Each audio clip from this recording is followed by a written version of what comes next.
ये वो भारत है जो आकाश से बलवान है, फिर भी धरती सा धैर्यवान है। पढ़ो हमारा इतिहास जो हर भारतीयों के मस्तक पर छपा है। एक दुशासन ने हमारी बेटी का आंचल खींच लिया, हमने 100 भाइयों की चिता जला दी। एक रावण ने हमारी माँ का हरण कर लिया, हमने राक्षस कुल को ही मिटा दिया। ये वो भारत है जो ना कभी रुका, ना कभी झुका और ना ही कभी डरा है, क्योंकि यहाँ बाल क्रांतिकारी हरि गोपाल जैसे वीरों ने जन्म लिया है।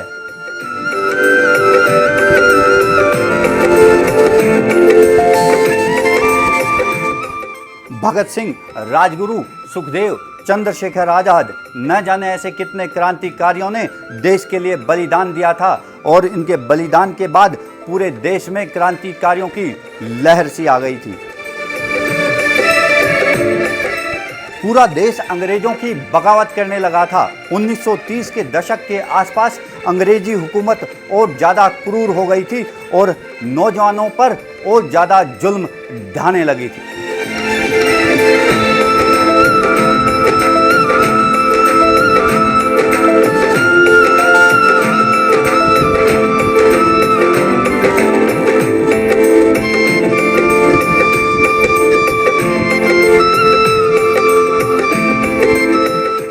नमस्कार, मैं हूँ राज सूर्यवंशी। आज सुनाऊंगा मैं आपको आज़ादी के मतवाले की इस कड़ी में एक और ऐसे आज़ादी के मतवाले की कहानी जिन्होंने मात्र 13 वर्ष की आयु में अपने आप को देश के ऊपर कुर्बान कर दिया।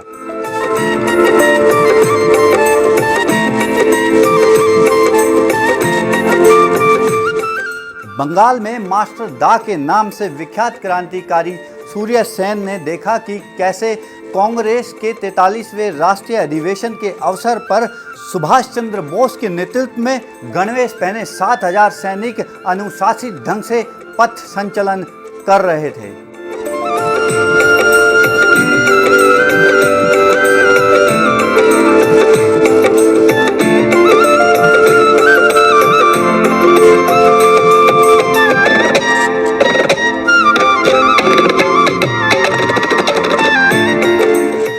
सूर्य सेन अपने क्रांतिकारी साथियों के साथ कुछ समय पहले कांग्रेस में शामिल हो चुके थे, पर सुभाष चंद्र बोस के सैन्य संचलन ने उनको ऐसा मोहा कि वो स्वयं एक ऐसी सेना बनाने का निश्चय कर बैठे।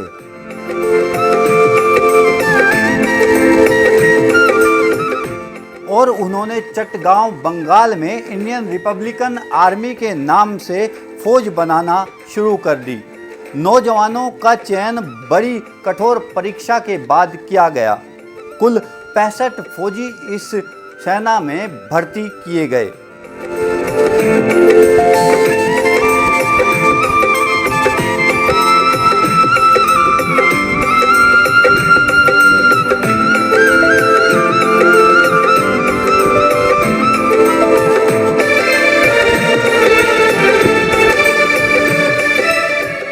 और हैरानी की बात यह थी कि 65 फौजी में से 20 फौजी मात्र 13 से 15 वर्ष के बच्चे थे।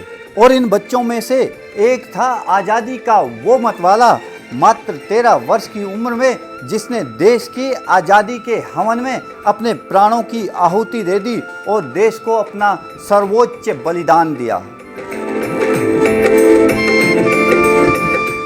संकटों में देख माँ को क्यों ना पुत्र क्रुद्ध हो, क्या अवस्था अर्थ रखती छिड़ चुका जब युद्ध हो। मात्र 13 वर्ष का ये अनाम योद्धा कोई और नहीं बल्कि क्रांतिकारी हरि गोपाल बल था। उनको देश पर मर मिटने का ये जज्बा अपने घर से मिला था। इंडियन रिपब्लिकन आर्मी के जो गरम दल के मुखिया थे लोकनाथ बल, वो हरि गोपाल के बड़े भाई थे। धन्य ऐसे माँ बाप और उनके मातृभूमि के बलिदान को, जिन्होंने अपने दोनों लाडलों को देश के लिए कुर्बान कर दिया।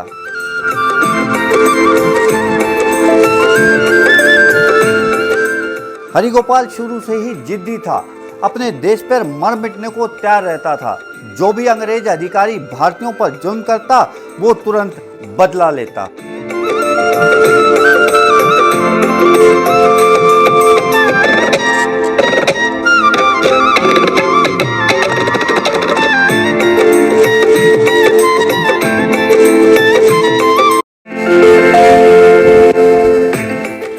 अंग्रेजों ने चटगांव में हथियारों का गोदाम बनाया हुआ था। उन्हें यकीन था कि चटगांव में उनका हथियारों का गोदाम सुरक्षित है, कोई परिंदा भी वहां पर नहीं मार सकता। सूर्यसेन की नज़र अंग्रेजों के हथियारों के गोदाम पर थी।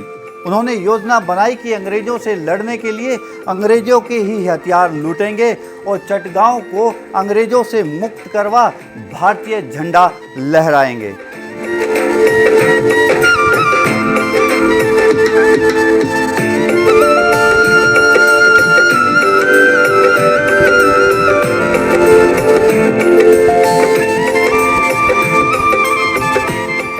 इस लूट को अंजाम देने के लिए 21 अप्रैल 1930 का दिन निर्धारित किया गया।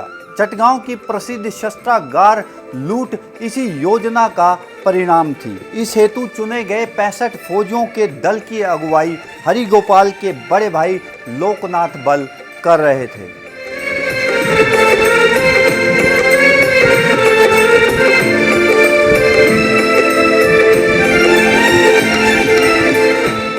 सभी को निजाम पलटन के प्रांगण में बुलाया गया था। पुलिस वेश में लोकनाथ भी सभी से बचते बचते वहां पहुंचे और यह देख हैरान रह गए कि उनका 13 वर्ष का छोटा भाई हरिगोपाल भी उनके पीछे पीछे वहां पहुंच गया।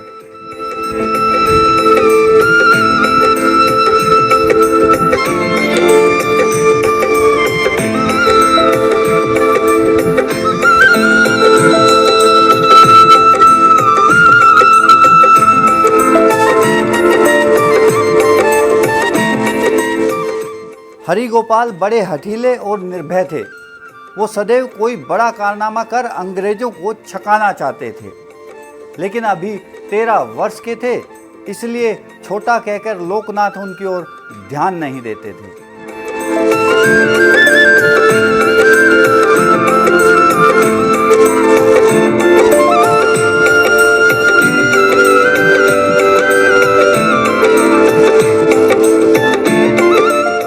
जाओ, तुरंत लौट जाओ यहाँ से, लोकनाथ ने हरिगोपाल को कहा।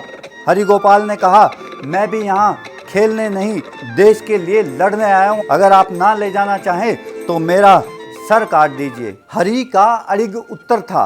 हरिगोपाल का हठ पूरा हुआ। शस्त्रागार की लूट सफल रही। आगामी योजना चटगांव को अंग्रेजों से मुक्त करवाने की थी और अगली सुबह चटगांव को अंग्रेजों से मुक्त करवा वहां भारत का तिरंगा लहरा दिया गया।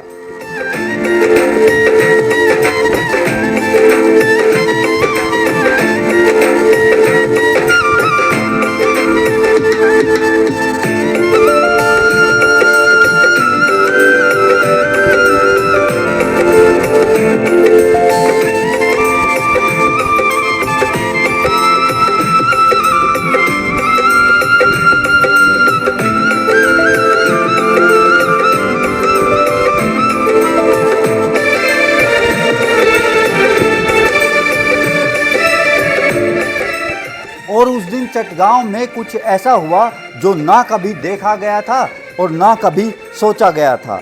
ब्रिटिश हुकूमत को उसकी जड़ों से हिला दिया गया था, और ये क्या किसी ट्रेंड फौज ने नहीं, बल्कि कुछ बच्चों ने, और उन्हीं बच्चों में से एक बच्चा था हरिगोपाल बल।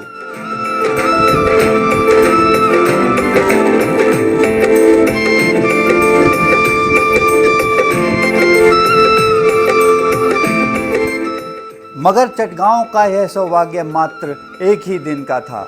उधर अंग्रेजी हुकूमत में हड़कंप मच गया था, क्योंकि पूरा हिंदुस्तान उन पर हंस रहा था और उन्होंने चटगांव पर दोबारा कब्जा करने के लिए 2000 सिपाहियों के साथ CID ऑफिसर एहसान उल्लाह को चटगांव भेज दिया।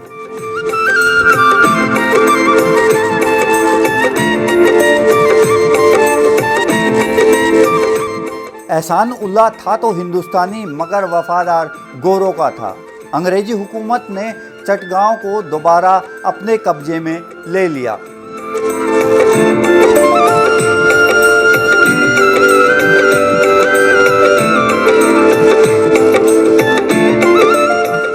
सूर्यसेन और उनके दल को पास के ही जलालाबाद की पहाड़ियों में अंग्रेजों ने घेर लिया था। सूर्यसेन के साथ उनके दल में उस वक्त 50 सदस्य मौजूद थे। अंग्रेजी सेना ने सबको चारों तरफ से घेर लिया और उन पर हमला कर दिया। सूर्यसेन पीछे की पंक्ति में रहकर सबको साहस दिला रहे थे।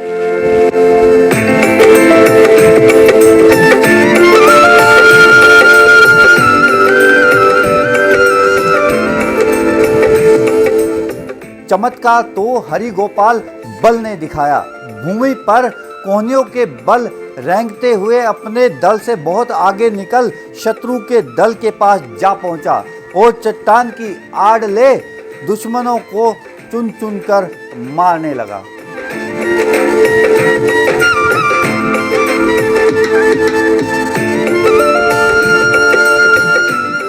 हरिगोपाल दुश्मनों को गिन गिन कर मार रहे थे। 1 मरा, 2 मरे, 3 मरे।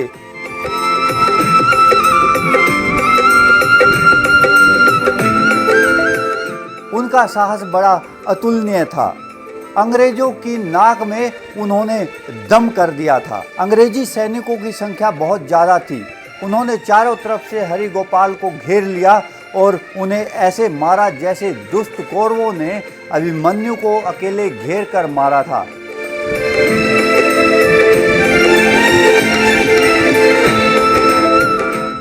महाभारत का वह प्रसंग जैसे नए परिवेश में पुनः प्रस्तुत था। अंग्रेजी सेना पर पहला और प्रभावी प्रहार कर उन्होंने दल में अपने औचित्य की मोहर लगा दी थी। इस युद्ध में हरिगोपाल पहले बलिदानी थे। यह देख हरिगोपाल के बड़े भाई लोकनाथ गर्वित भी थे और क्रोधित भी। रात हो चली थी तो क्रांतिकारी लड़ते लड़ते ही धीरे से वहां से ओझल हो गए। सुबह अंग्रेज गिरे हुए शवों की गिनती कर रहे थे। क्रांतिकारियों के 10 शव मिले और अंग्रेजों के 160 शव। ऐसा जज्बा और जुनून था इन क्रांतिकारियों में मरने और मारने का। इन्हीं 10 शवों में 13 से 17 वर्ष के वो बाल योद्धा शान से लेटे हुए थे, जिन्होंने अपना जीवन देश के लिए न्यौछावर कर दिया और अपना सर्वोच्च बलिदान दिया।